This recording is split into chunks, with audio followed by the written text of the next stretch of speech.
এটা শহীদ আবরার ফাহাদের রক্তের সাথে একটা বেইমানি হবে যদি এটা না করা হয়। প্রশাসনের একটা আমাদের সাথে লুকোচুরির ব্যাপারে আমরা বলতে পারবো। শহীদ আবরার ফাহাদ ভাইয়ের যারা হত্যাকারী ছিল এদের মধ্যে যাদের ফাঁসির রায় হয়েছে, এই ফাঁসির দণ্ডপ্রাপ্ত আসামিদের থাকার স্থান হচ্ছে কন্ডেম সেল।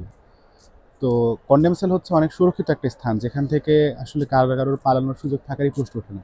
বাইরে যে গণ অভ্যুত্থান হয়েছিল সেটার জন্য দেশের সামগ্রিক পরিস্থিতি নিরাপত্তার কিছুটা অবনতি ঘটলেও জেলখানায় এই নিরাপত্তার অবনতি ঘটাটা একেবারেই আমাদের কাছে প্রত্যাশিত না, এবং আমরা এটা গ্রহণযোগ্য বলে মনে করছি না।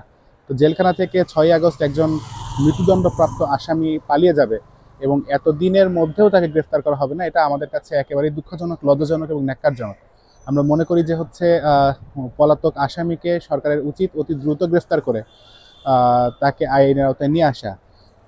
এটা শহীদ আবরার ফাহাদের রক্তের সাথে একটা বেইমানি হবে যদি এটা না করা হয়। আমরা যেটা মনে করছি যে হয়তো কিছু ব্যক্তি তাকে পালাতে সহযোগিতা করেছে। আমরা যেটুকু শুনেছি যে 6ই আগস্ট 87 জন, কারা কর্তৃপক্ষের বরাতে শুনেছি যে 6ই আগস্ট 87 জন মৃত্যুদণ্ডপ্রাপ্ত আসামি জেল থেকে পালিয়েছিল। তো এটা হয়তো কিছু ব্যক্তিবর্গ এর পিছে যুক্ত থাকতে পারে, অবশ্যই কিছু ব্যক্তিবর্গ যুক্ত আছে। আমরা তারা কিসের জন্য এদেরকে পালাতে সহযোগিতা করেছে সেটা যদি এখন স্পষ্ট নয়, এটা তদন্তের পরে জানা যাবে। কিন্তু যারাই এটা করে থাকুক, যারাই সহযোগিতা করে থাকুক, তারা সকলেই ক্রিমিনাল।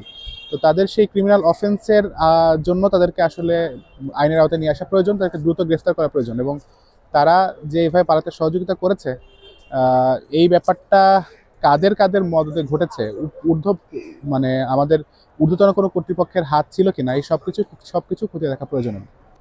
এটাও আরেকটা বেশ আমাদের কাছে অগ্রহণযোগ্য একটা বিষয়। এই আবরার ফাহাদের পরিবার এটা জানতে পেরেছে আদালতের শুনানির যে সর্বশেষ দিন ছিল, সেই দিন সম্মানিত বিচারপতি উনি নিজেই বলেছেন যে যেহেতু জেমি পলাতক আছে, তার কোনো আইনজীবী এখানে কাজ করছে না। তো এই ব্যাপারটা এতদিন ধরে আমাদের লোকচক্ষু আড়ালে থাকা, এটা প্রশাসনের একটা আমাদের সাথে লুকোচুরির ব্যাপারে আমরা বলতে পারি। আর এর পাশাপাশি এতদিন যে গ্রেফতারও হলো না, সেটাও একটা খুবই লজ্জাজনক ব্যাপার আর কি। তো প্রশাসন এটা উচিত ছিল অনেক আগে জানিয়ে দেওয়া।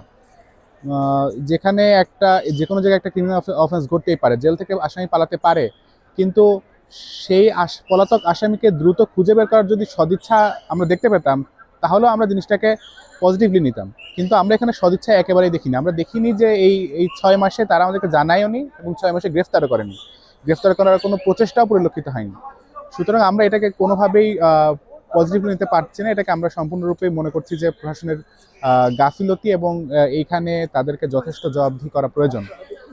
দেখুন, আইন হচ্ছে তার নিজস্ব গতিতে চলবে। এর আগে গত সরকারের আমলে সরাসরি রায় হয়েছিল, এরপরে তারা দণ্ডপ্রাপ্ত আসামিরা আপিল করে, আপিলের কার্যক্রম পায় শেষের দিকে। তো আমরা আশা করছি দ্রুত আপিলের কার্যক্রম শেষ হবে এবং এখানে রায়টা কার্যকর হবে। এটা আমরা সরকারের কাছে জোর দাবি জানিয়েছি আগেও, এবং এখনো জানাচ্ছি যে আমরা যে রায়টা হয়েছে সেই রায়টা কার্যকর করাটা হচ্ছে সরকারের দায়িত্ব, এবং এটা হচ্ছে শহীদের রক্তকে সম্মান দেওয়ার একটা নিদর্শন। তো আমরা আশা করছি সরকার অতি দ্রুতই আপিলের কাজটা শেষ করে যারা প্রকৃত দোষী তারা এখানে শাস্তির সম্মুখীন হবে।